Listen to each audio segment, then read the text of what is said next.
Spoons and Skepticism. Skeptics talk about chronic pain. And for today, for this session, Hannah Messenger is our moderator, and I am going to turn the session directly over to her. Go ahead, Hannah. Thank you so much, Stephanie. Hi, everyone who's watching, and welcome to all of the panelists. So my name is Hannah Messenger. I just graduated from the University of Chicago, and I was invited by Mitchell very kindly to moderate this panel. I'm actually not a sufferer of chronic pain or chronic illness myself, and so I will be learning from these really brave panelists, just like everyone who's watching, and I'm really looking forward to hearing their take on all manner of issues relating to skepticism and their own lives. I'd just like to remind everyone that all of the issues relating to our harassment policy and the like and our patience with panelists goes double here. These are people who might be currently in pain, who are here willing to share their stories, and I think we should really honor and admire them for that. So if everyone's ready, the way I think we'll start off is to ask everyone to introduce themselves and give us basic descriptions of the chronic pain issues that you deal with, their names, if you're comfortable, what kind of treatment is required, whether they're treatable at all, and that kind of thing. Anya, would you like to start? Sure. So hello everyone, my name is Anya Bula. I tweet under Dear Anya, and I'm a writer at Scribbles and Rants blog. I'm also currently working on a book called Young, Sick, and Invisible, A Skeptic's Journey with Chronic Illness. So obviously this is something that I talk about a fair deal. I suffer from Crohn's and psoriatic arthritis. Psoriatic arthritis is very similar to rheumatoid arthritis, which is that it's inflammation of the joints. Crohn's is, to put it in a very basic term, it's almost like arthritis of the digestive system, in the sense that it's my body attacking itself, but rather than attacking my joints, it's attacking my entire digestive system, anywhere from my mouth all the way down. It can cause severe pain symptoms linked to the fact that I have bleeding ulcers all along my digestive system and things of that nature. It can cause nausea, frequent bathroom trips. With that in mind, if you see me just randomly just look panicked and run out of here, that's probably where I'm going. I'm going to the washroom. It's uncurable, so I'll have it for the rest of my life, but it is treatable. The various ways to treat it are through immunosuppressants. That's the one I'm taking, which is an IV every 6 weeks. It's called Remicade. And also through steroids. Every once in a while with a really bad flare, I'll get put on prednisone. And in some cases through surgery, through removal of the bowel and affected areas as much as possible. The goal obviously is remission, and the pain can go anywhere from just sort of background pain to being extremely severe. I'm curled up on the floor crying and swearing kind of pain. Thank you. Emily? Oh, Emily Finka, would you like to? It's actually Fink. I'm so sorry. That's okay. I'm Emily Fink, or Celix on the internet. I have hip dysplasia, which means when I was born, I was a preemie. So my hip sockets were not completely formed and never did completely form. So the first year of my life, I was in basically a cast harness that kept my hips together. Still didn't actually work. So when I was a teenager, I had complete hip reconstruction done on both of my hips. Because of this, I've been in pain all of my life. I didn't actually know to characterize it as pain until I was in my early teens and had surgery. I didn't realize other people weren't in pain. And because of my strange walk, I've aggravated other joints. So right now, I'm having shooting pains from basically my neck down to my foot. So if I mute myself and I'm flailing, it's because I'm having shooting nerve pain and trying not to swear at the chat in general. I'm so sorry. Okay. Katie? Yeah, I'm Katie. I don't use my last name because, well, professional reasons anyway. I have degenerative disc disease in my back, which started from when I had a car accident. I was hit by a drunk driver when I was 21. I'm 47 now. Basically my discs are deteriorating. I have it in 10 places. There's only like 13 vertebrae or something. I can't remember exactly, but almost all of them. I take great gobs of pain pills all day, every day. And in fact, one of the things that I wanted to talk about later is how I have to plan my day around when I need to take my meds. And because the pain is frequently so intense as to be nauseating, I also have to plan when I take my appetite stimulants so that I can take my pills with food at the right time. And so my day is very regimented by my meds. I am never not in pain. Never. The disease that I'm dealing with, the stuff that causes the inflammation tends to go away around in your mid-50s, so I've got another 10 years to go, which will mean I've spent 35 years in this. Wow. So don't drink and drive.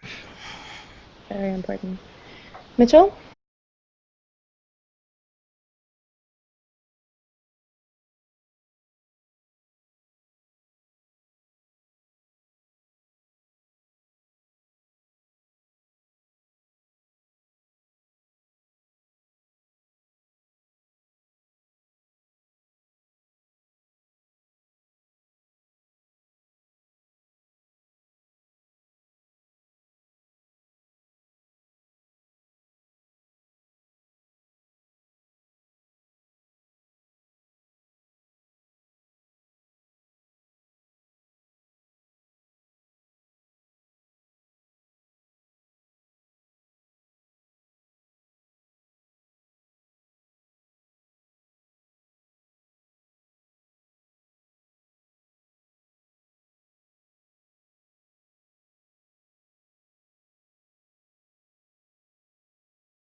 Thank you. So having heard all that, I just want to reiterate how appreciative I am that you all have come on here, given the amount of pain you're in all the time or most of the time. And I just want to tell everyone who's listening that any of these can be Wikipedia'd, and you'll find a lot of great information, and more will be going up on the Twitter feed. So given what we just heard, and I'm going to open it up to anyone who wants to answer, what is that experience like? How does it affect your day-to-day life? Katie mentioned a little bit about planning her day around pills. And how does it affect the kind of everyday things you might want to do, including participation in this community, the skeptic and secular and atheist community? Anyone?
Um, we had actually talked about this beforehand. We did a practice panel to try to bounce our ideas off each other, and I think that's one thing a lot of people don't realize about people with chronic pain is it's not a, oh hey, today I'm in pain, today I'm not kind of thing. It's a, I'm in pain all the time, but there's a level of pain that I'm used to that I can mostly ignore and go about my day.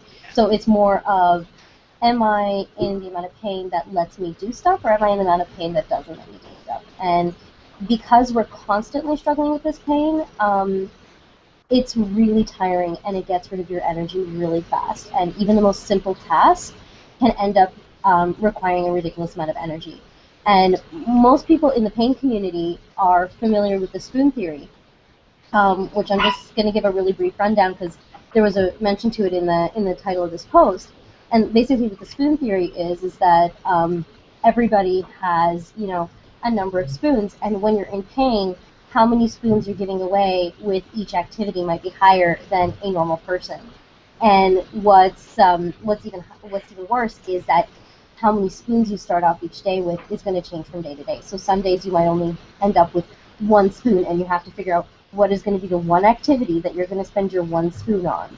And if you get rid of your spoons, then you're kind of stuck because there's very little you can do.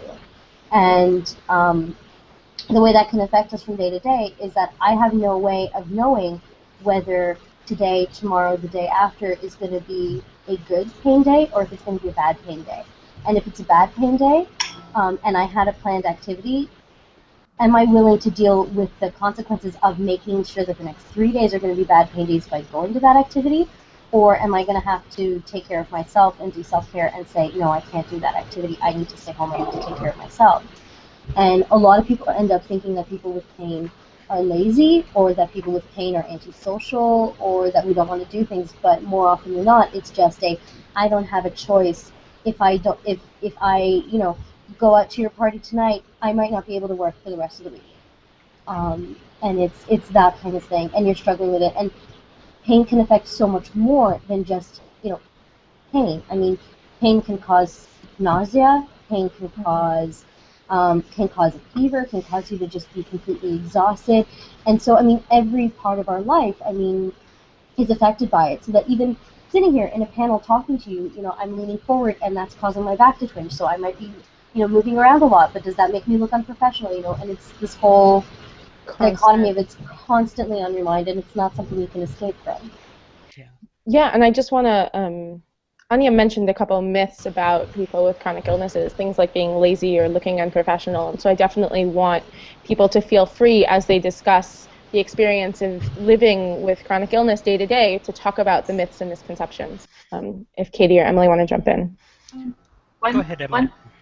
One thing about my chronic pain is it's not, on the scale of chronic pain, from a day-to-day basis, mine is fairly low now because I'm lucky in that it's mostly mechanical. And by doing a really regimented program of continually increasing exercise, I've been able to strengthen my hips a little bit.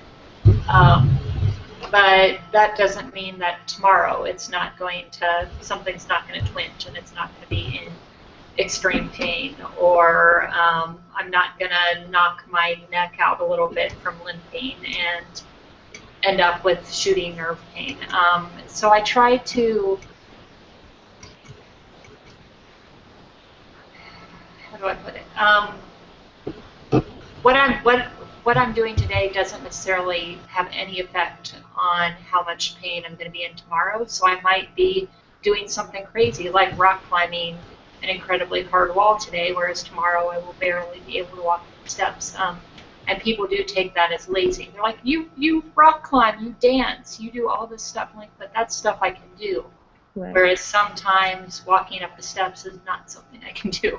Yeah. So it's sort of not just the present, but also concern for the future and the uncertainty of that. And that's another thing too, is pain isn't always visible. So, for example, from one moment to the next, I know that, like for me, going up the stairs can be really difficult because, I have a damaged hip. I have a permanently damaged hip and I have limited mobility, but I might not necessarily be limping every single day. So, I often, like, if I have to take an elevator going up one flight of stairs, people don't see me limping.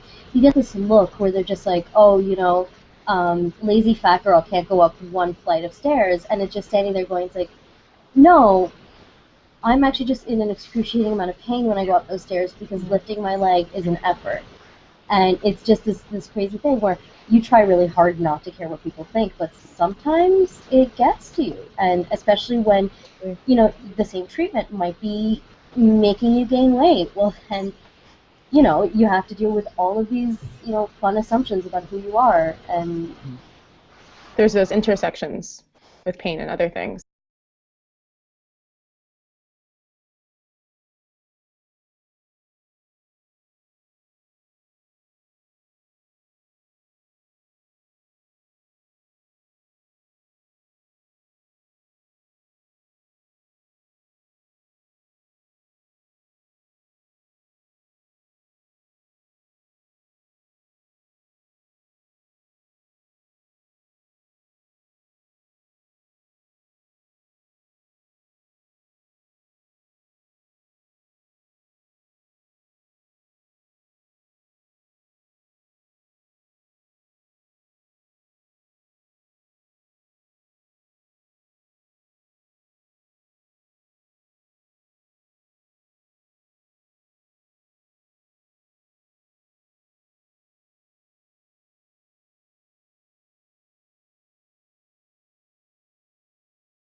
Wait, can I actually just turn it to Katie, who hasn't gotten a chance to answer this question? I was just going.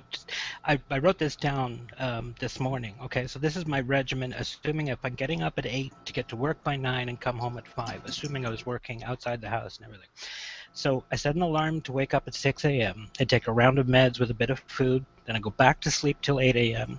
I get another alarm to get up at 8, consume my secondary meds for about half an hour. This would be a med that I have access to in Canada that most of you probably don't.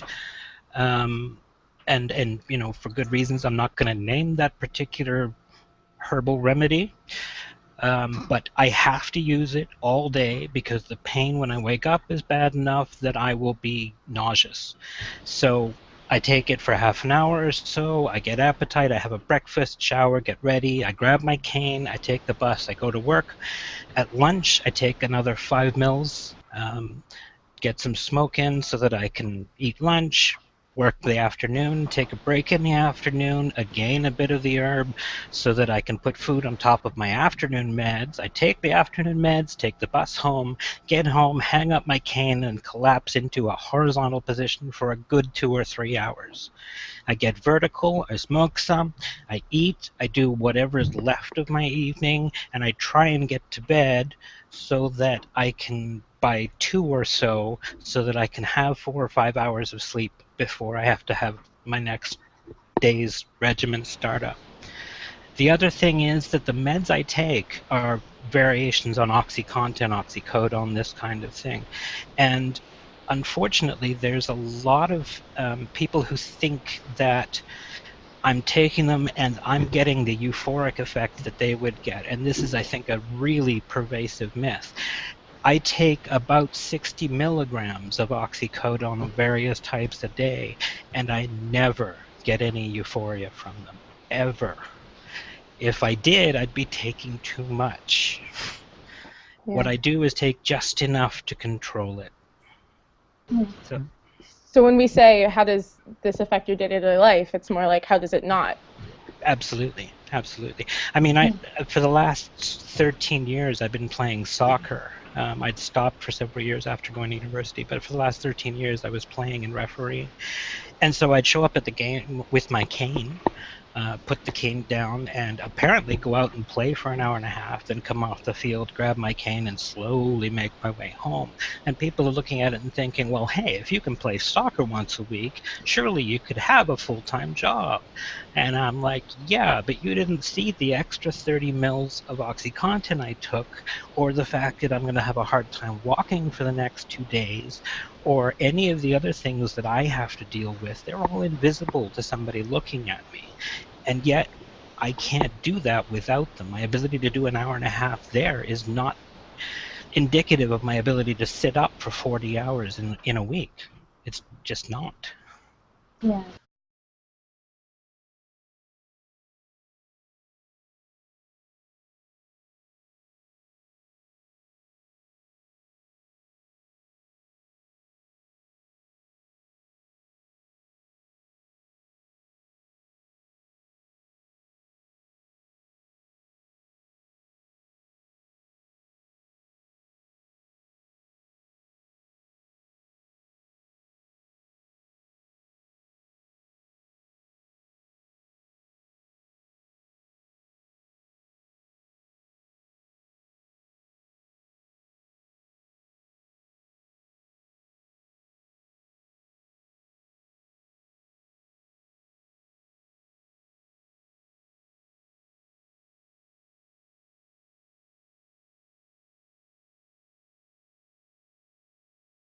Yeah, I don't go to see movies in theaters because I can't. There's almost never a movie that's short enough that I can sit in one chair without getting up and moving around for 2 hours. There's just no way.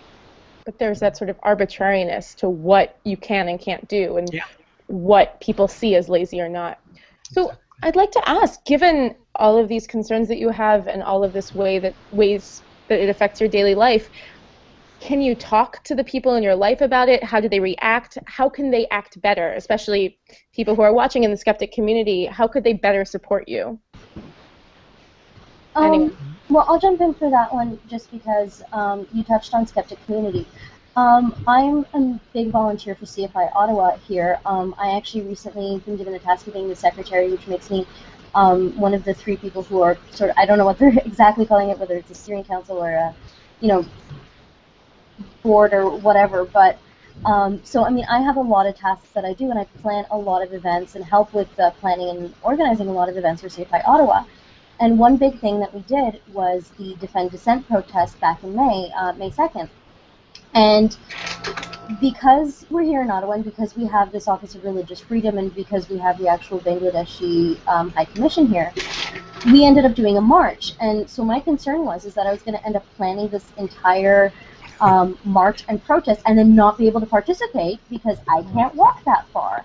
Yeah. I mean, I can walk, and most of the time it'll look like I'm perfectly fine, but that kind of march, especially trying to keep up with people, would have been impossible for me.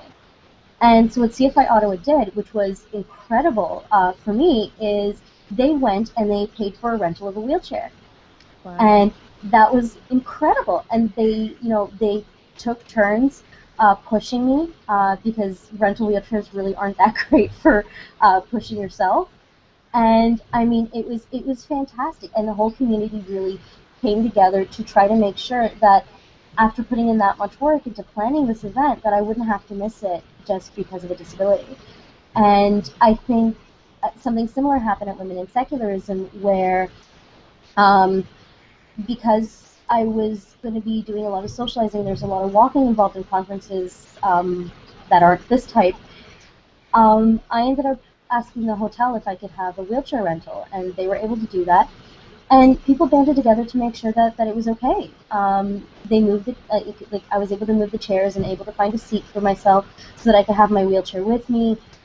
People got out of my way. A lot of people, were really good about when they were talking to me, either going down to my level, so they were talking to me eye to eye while I was in the wheelchair, which is great, or, doing that kind of stuff. And I mean, the other thing is, it would be great, I think, to get more of this kind of discussion, this kind of panel, this kind of talk in the skeptic community to raise awareness around issues of chronic pain, but also chronic disability and invisible disability. Yeah. Because there's a lot of people who have invisible disabilities, and people just don't know because you can't see them. You can't identify someone who has Crohn's. unless you happen to see them at that moment, bending over a toilet, reading up their lunch. As other people start answering this question, I also want to invite them to talk about their experiences trying to explain their illnesses or disorders to people, either just friends or people who could be in a position to help them, and how you deal with the difficulty of those conversations sometimes not going well or people being really obstinate. One thing I would suggest that people could do, a very concrete thing that we could do in the community, is when there are meetings that are scheduled for a particular start and finish time, it would be really useful to me if I could be confident that those were going to be accurate. Because as you've seen, I have to plan every single element of my day. If for you, that 10 minutes of gabbing at the beginning of the meeting, waiting for things to start, is pleasant socialization time. For me, it's 10 minutes less that I've got to do whatever it is we're here to do. It's really important.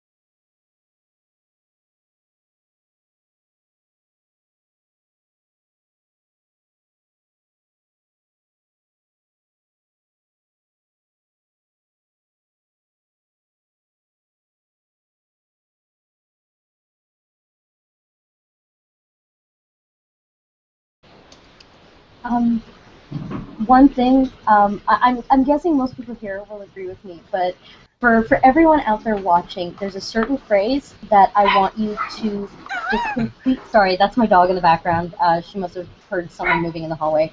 No worries.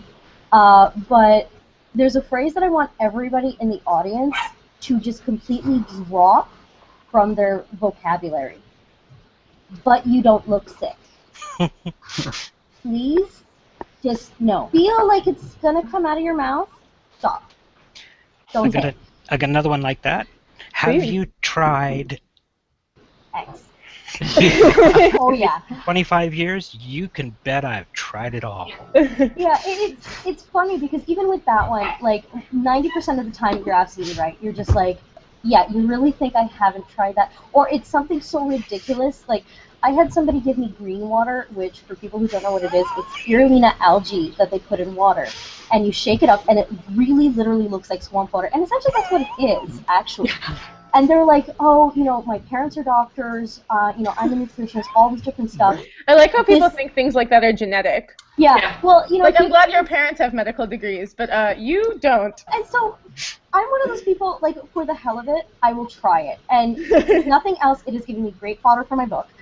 But all right. He's just like, here. Admit to the internet right now, Anya. Did you try the swamp water? Oh, I did. I'm about to tell the story of me trying the swamp water. So he's just like, this really helps with digestion. It's really soothing. It really helps with all this stuff. So I figured, okay, what's the harm? What he didn't mention until after I managed to drink this horrible tasting, like every evolutionary instinct in me is saying don't drink this water, was that it produces gas. And my type of Crohn's is particularly susceptible to anything that produces gas. It basically makes it feel like I'm being torn apart from the inside. And thanks to this green water, I spent the next night just over the toilet bringing up everything I've eaten for like the last 24 hours, and then bile, which for people out there who brought up bile, that's really unpleasant. And then after I mentioned that and like made it as an excuse of why I was never going to have that stuff again, he's like, oh yeah, that's normal. Everybody goes through this first period of being really, really sick. That's how you know you're getting better. And it's just like, no. But at the same time, other people who have Crohn's or who've gone through that will sometimes be like, oh hey, have you tried this? And one of them is, for example, have you tried marijuana? And, I always had this, idea of myself as this good girl who would never do illegal drugs, right? But at one point, I was in this amount of pain where it honestly felt like somebody had shoved a hot, rusty knitting needle up my bum. And when I say knitting needle, I could actually see it in my mind. Like, it was that exact kind of amount of pain, which, by the way, set the nurses off laughing when I mentioned that. And I didn't want to go to the hospital because I was going to be getting my next dose of meds relatively soon. And if I went into the hospital, I would have to miss work. I would have to not go to my classes. And I mean, going to the hospital obviously takes a lot of your time, and it's a lot of energy. And I tried it. And I smoked this joint, and it was amazing. It was the first time in a really long time when I hadn't felt pain. Yeah. And it was this incredible thing. And the even more amazing thing is I hadn't been eating for the last week because I had this incredible amount of nausea that's associated with Crohn's. And as most people probably have heard, pot gives you the munchies. I had my first dinner in a week because of that. Like, I was able to eat my food, and then when I went to the washroom, I didn't feel like I was rubbed raw. Like, it felt like somebody took out that knitting needle, and it was great. And it really helped. And since then, I mean, I've actually, you know, every once in a while, I will use this lovely herbal supplement in order to help me. I will fully admit to having smoked 3 joints last night in order to prepare for this panel because I wanted to make sure that I wouldn't be in pain, and it can have, you know, longer lasting effects. And when I went to see my doctor about it, my doctor, you know, he's like, you know, if it helps, that's great. I'm like, can you get me a prescription? And at first he said no, and I was really confused. And then it turned out that there's not a lot of education about, you know, marijuana's as, you know, a chronic pain treatment. And he thought that only people with cancer could get a prescription. So when I told him that any chronic pain patient is eligible for it in Canada, he was just like, oh, God, then of course I'll help you get it. And in the back of my head, I'm wondering how many other patients he's now going to recommend marijuana to because I brought it up. Just a quick caveat about that. Yes and no. Unfortunately, another way that they've found to make it difficult for us to get the things we need is that the insurers have told the doctors this is basically an unstudied medication. If you prescribe it, you are violating your malpractice insurance. Say those words to a doctor and watch their face crumple as their livelihood goes away. So it's not quite as automatic, unfortunately. Yeah. Well, that's... Sorry, Anya, can we... Yeah. I just want to make sure that Emily and Mitchell have a chance to talk about ways that they've tried to explain chronic illness to others, things that people could do to be more supportive, and Well, things of that nature. since I limp, people actually assume that I am in a great deal more pain than I am, when my limp actually has nothing to do with the pain, because my limp is from a side effect of they cut muscles during the surgery, and some of them did not quite work after that. So my limp doesn't show, is not an example of the pain. The pain is separate from that, and it really, it gets on my nerves a lot when people are like, oh, you poor thing, let me carry that for you. I'm like, no, the only way I'm going to avoid being in more pain later is by continuing to be active. Like, I need to keep my muscles strong, or I'm going to have a hip replacement much earlier than you should have a hip replacement. And sometimes I need to do that through pain. Sometimes I just need to do that through the exhaustion of my limb. And anyone who's been around me in person knows that I will get incredibly snarky. Oh, why are you wearing those heels? I'm like, because I like heels. They have nothing to do with my limping. Like, I will limp on flats. So it doesn't matter. Heels are technically bad for all of us. Well, I also have very, very short tendons, so heels and Barbie feet. So heels are actually more comfortable for me, but they exaggerate the limp. So. Got it. Yeah, sickness policing. That's something that I think probably annoys a lot of us. Where people, sure you should be doing that? Are you sure? I appreciate the concern, but right now you're trying to make it seem like you know my body better than I do, and you know what? No. And I think if you want to be helpful, ask what you can do. Don't assume what you should be able to do. Standing is a really long time. You know what the best help for me would be? Coming over and doing my dishes. You want to help? Come over. That would be a huge help for me, more so than holding a door open for me at the expense of slamming it in front of everybody else's face. And when you go out of your way to try to do things like making sure you hold doors open for us when you haven't done that for anybody else, it just others us, and it feels worse because you're just standing there going, great, you think I'm incapable of doing anything. That makes me feel great. Well, particularly when you know other people don't have visible problems, so you know that they're holding the door open for you when you're actually having a pretty good day. You're just limping when you know the person next to you has spent her entire morning in the bathroom. Yeah. Don't comment on how often somebody goes to the bathroom. Like, we make jokes about it all the time. Like, Crohn's patients will be like, oh, hey, I might as well do this panel sitting on my toilet in the bathroom, bring a laptop with you, that kind of stuff. And, it's fun, and it's a good way to release that kind of tension. And with certain friends, you might be okay with it. But a lot of us are really self-conscious about it. Like, I know that I go to the bathroom a lot, and when people comment on it, especially employers, when they comment on it, I feel really bad because I just realize I'm not normal, and then I have to explain to them, yeah, I have this disorder, I'm hoping it'll get better later, and I'm just thinking in the back of my head, like, they're judging me, and it's already disastrous. Like, I don't know if other people experience this, but in high school, every time somebody had a BM in the bathroom, like, they got really badly made fun of, and that stuck with me, so that every time I have to go to the bathroom in order to, poo in the bathroom, in a public bathroom, I'm feeling like, oh my god, are people in this bathroom judging me? Like, are people thinking like, hey, why don't you do this at home? And it's like, you know what, I did do this at home 3 times before I left. I have to go again. So yeah, that's something that leaders of skeptic groups and people at conferences should be taking into consideration, making sure that these are things people don't say and that these things are accessible. But if I can sort of shift the topic, a couple of you mentioned that when you were given unsolicited advice about how to deal with the illness that you know best, some of them were just wrong, or some of them you actually had tried, but some of them were ridiculous, things like swamp water.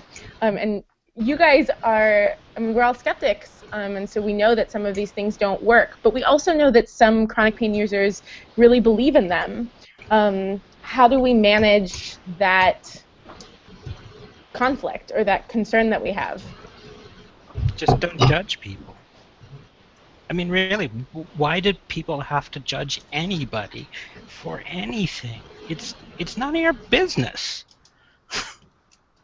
Do you not, if I can just push on that, do you think that people who are suffering from chronic illnesses, who are using some kind of treatment that you know has no evidence backing it in terms of it working, or that there are treatments that are legitimately, you're not just sort of concern trolling, but there are legitimately treatments that would have a better effectiveness, that's none of your business, that's not something that we should be promoting? Absolutely, because you don't know what they've already tried. You don't know what they've done.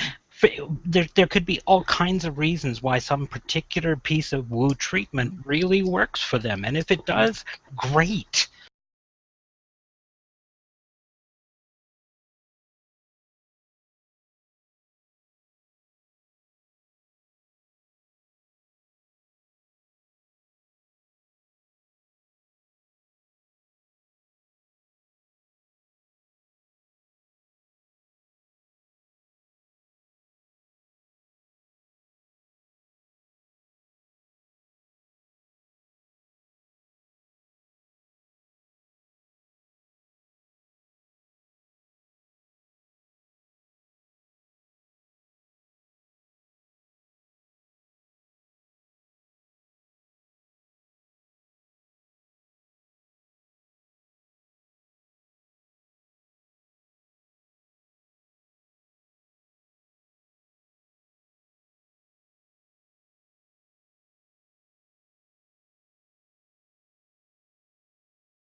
Oh, please. I think one of the things about you can point out problems with woo treatment. Like that's not. I don't think that's a problem. However, you have to not attack the individual who is participating in that treatment. You have to point out that there are systematic questions and systematic industries. There are things behind these that need to be questioned as well. One of the things people like to recommend to me is, have you tried chiropractor?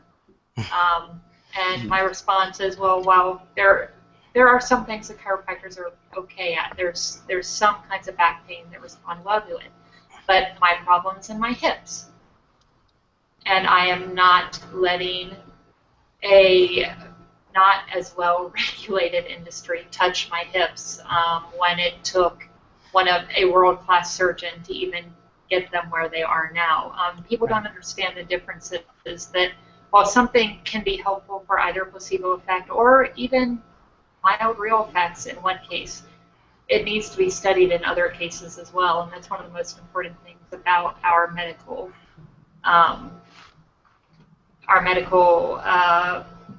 apparatus, is that we are actually studying how things work. There are treatments like dry needling. I've heard a lot about that when I was having bad back spasms. It was recommended, and had they not stopped, I probably would have tried. But at the same time, acupuncture doesn't work. Sure, placebo effect, good. But people need to understand that it's also an industry that is preying on that placebo effect. It does. Can I just add one thing to it? Please. It's about the context. All right. I spend most of my time in pain that most people would call 7 to 10 on their 10-point scale. If I can have acupuncture, and I get, say, 2 points off that, that's a big advance for me, even if it's just placebo. For those people who don't know, yes, please. Pain scale is a tool used by doctors in order to determine how serious someone's pain is. So they ask you on a scale of 1 to 10, 1 being very little pain to 10 being extreme worst pain you've ever felt, how bad is your pain? And people who are chronic pain patients, most of them hate the pain scale. Because the thing is I'll go into a hospital and I'll say, oh, it's about a 6. And they're thinking, oh, so it's really not that serious. And I'm thinking, well, every time I sat down at one point, I felt like my hip was dislocating and like it was going to shatter beneath me. And my doctor at the time told me that the pain I was experiencing, I should have passed out. So that's my 10. So if that's my 10, think of how bad compared to everyone else my 6 must be. Exactly. So it's just kind of like, no, it's serious pain. It's just not the worst pain I've ever felt, because the worst pain I've ever felt is pretty damn bad. Yes. So it's just kind of like, sometimes you feel like you have to kind of fudge the numbers a little bit. So you'll go in and you're like, it's a 9, and you're seriously, and you're honestly thinking, it's a 7, but for them it's a 9. In terms of how we talk about pain and how we talk about alternative medicine and treatments and that kind of stuff, and I use the term medicine really loosely, the important thing is, if you know someone who's trying it, the worst thing you can do is shame them about it, because you know what? You don't know what they're going through, and as someone who's experienced pain, even if all they're getting out of it is placebo, who the hell cares? Yeah. Placebo works.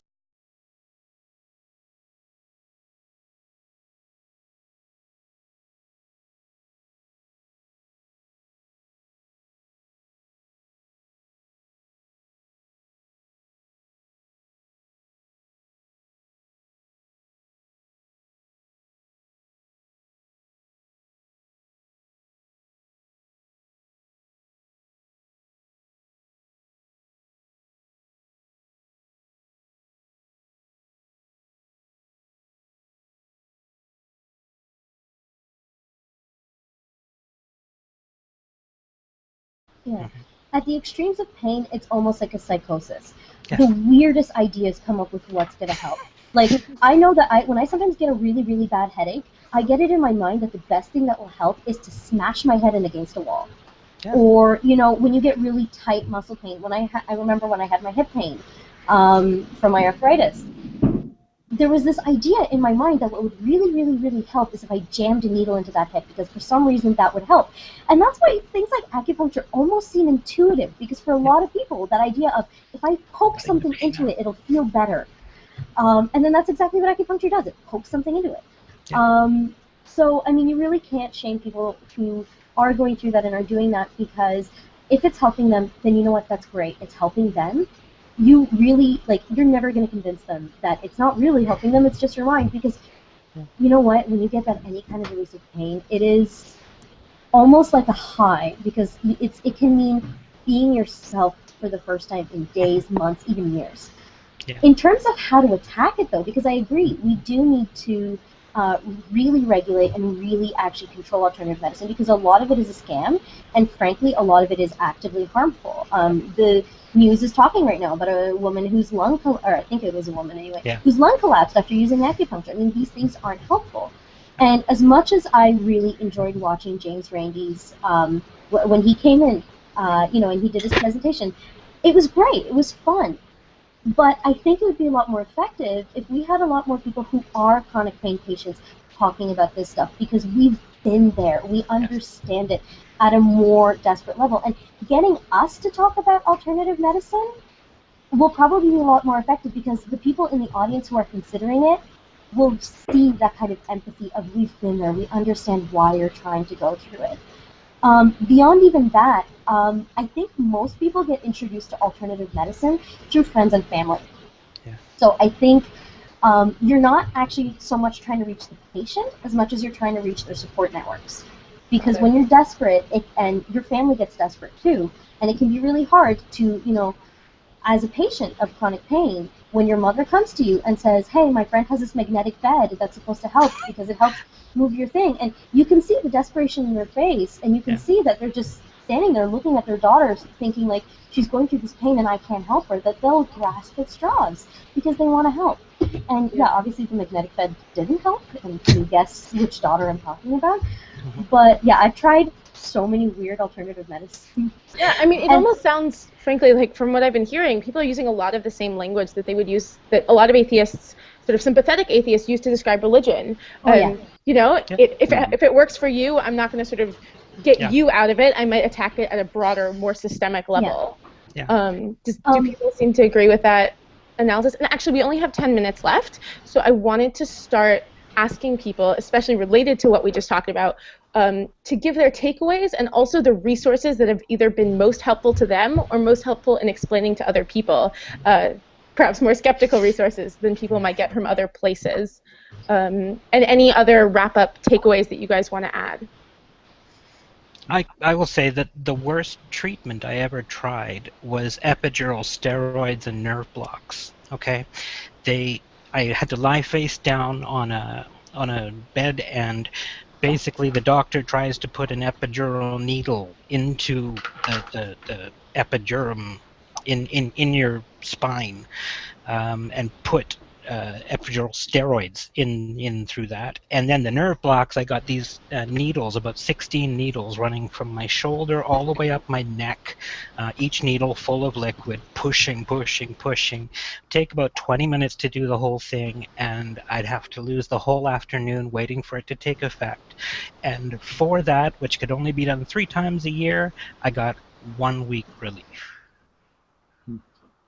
Wow. 1 week.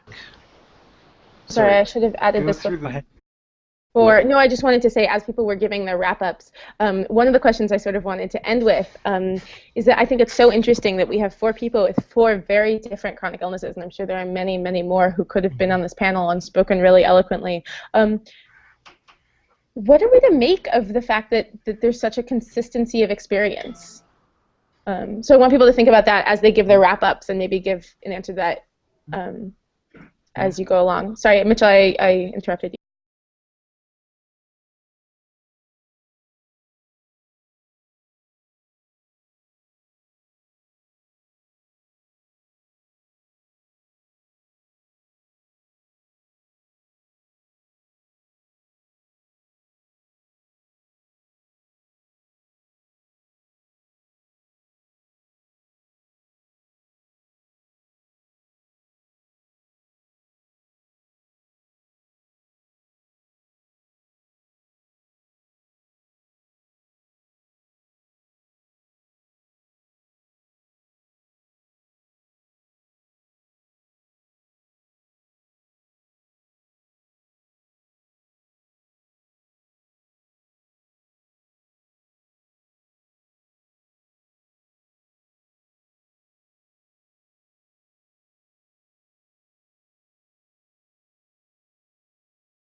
For those of you who don't know, there's something called publication bias, in which trials, scientific studies that result in evidence, sort of positive evidence rather than negative evidence, things that in common parlance, although not scientific parlance, no one get mad at me, prove a hypothesis rather than disprove a hypothesis, are much more likely to get published in major journals. Yeah, do we want to keep going with wrap-ups? I'll go next if that's okay. Sure. Please. Okay, I'll try to keep it quick. I'm going to do a shameless plug and say that hopefully my book will be a really good resource, So Young, Sick, and Invisible, A Skeptic's Journey with Chronic Illness, because I talk about my personal experiences actually trying a lot of these alternative medicines and where they come at, and basically a lot of the insights that I've come from having been through this, including actually talking about aspects of chronic disability like sex and dating, religion, that kind of stuff, which a lot of people don't realize is something many of us have to consider a lot more than other people. I'd encourage places like CFI, American Atheists, etc., to try to feature a lot more chronic pain people to do actually panels, and there's a lot more panels that should be done about this. Women in Secularism had a great one that Sarah Moglia was on, and I really wish she could have spoken a lot more about. Sarah Moglia's blog is fantastic for that. She actually has advice on what not to say to people who have chronic illnesses, and I really recommend that one. There's a new one that people have just started sending me a bunch of stuff, and I'm having this mental block right now remembering what it is, and 3 people in one day sent it to me, but it's this new skeptical forum, actually. On Facebook? It's not on Facebook. It's an actual website. And 3 people have sent it to me, and I feel really, really bad because I responded to them on Twitter, and I'll post it in the Fringula chat as soon as I find it. Okay. But that one's really good. On Facebook, there's Skeptical Spoonies, which is really good. It's a group actually for people to talk about a lot of this stuff. Reading the blogs of people who go through chronic illness themselves, whether it be mine or anybody else's in this panel, is really good because I often talk about experiences that I go through with it. And so those are all really good resources. In terms of why a lot of this is so consistent, I think it's because for all that what causes our pain might be different and where we experience our pain might be different, there's a lot of similarities in how we process and how we deal with, or how we experience pain, just because pain in itself isn't necessarily that different. And one example of that is in the practice panel, Emily and I have both very different conditions, but it's funny because we actually have a lot of the same results. So I have arthritis in my hip, and I have a damaged hip, and so I have the same kind of limp that she does sometimes, and I'm going to need a hip replacement surgery in a couple of years. And so even though how we got there might be really different, the end result is often very similar. So it's that kind of thing. Thanks so much. And Emily? My wrap-up would be the best way to improve the experience of people with chronic pain is to listen to people with chronic pain. Yes. Just be open to hearing how, because I have a very different experience than Katie and Anya and Mitchell. I have a very different experience, but that doesn't mean that my experience is more important or better, or what worked for me would work for them. And in fact, what worked for me would seriously damage Katie or Anya. And that's very important to keep in mind. Also, education, not educating others, not filling gaps in their education, but in educating ourselves, because often we are going to be more informed about our condition than, say, our general practitioner or the nurses we're dealing with. We need to be self-advocates as well as advocating for people with challenges in general. We need to be able to stand up and say, well, no, I've been reading the scientific research on new treatments for dysplasia or the new hip replacement technologies, and I have questions and I would like to talk to you about this. So that's self-advocate and shut up and listen. Since we didn't get to questions, just really quickly, I'm going to try to pop into the Frangula chat after this, so if people want to ask me questions, I don't know if the other people here will do that, they can send it there. Also, at any point, sending me an email from my blog or putting a comment on my blog, I do my best to respond to all of them, and I'm one of those people who's very, very open, so while I might tell you that this is not a good question to ask other people, I might still answer it. Try to incorporate some of the questions I saw in the chat into the panel itself. But yes, some of us will be in the chat. I'm actually going to post topics and questions that we didn't get to that people might want to talk about or blog about in the chat so that people can discuss them. I want to give a big thank you to everyone who came out. I so appreciate being asked to moderate. It's really an honor. Thank you so much to everyone. And I'm just going to pass this back off to Stephanie. All right. Thanks to all of you. If you want to send links to any of those resources that you mentioned in the wrap-up, we will try to get them on the FtBCON page, and we'll link that from the YouTube video so everybody can find that all in one place. Right. And thank you all very much. It's been a very enlightening and interesting chat. Yes, thank you so much. Thanks.